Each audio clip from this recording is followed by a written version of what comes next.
প্রায় 3 কিলোমিটার হেঁটে এই যে পাকিস্তানি রেস্টুরেন্টে আসছি খাইতে। আশেপাশে কোথায়ও আমরা হালাল রেস্টুরেন্ট পাই নাই।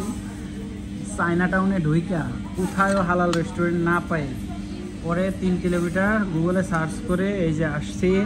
এখানে আইসা ভিডিও করার আগে আমরা খাই নিছি। আগে আমরা পরোটা খাইছি, আলু পরোটা, তারপরে ডাল মাখনি, তারপরে হচ্ছে নান, তারপরে এই যে মাটন বিরিয়ানি, চিকেন বিরিয়ানি, আর বাবুর জন্য একটা চিকেন কারি আর হচ্ছে প্লেন রাইস অর্ডার দিছি আর ডাল মাখনি।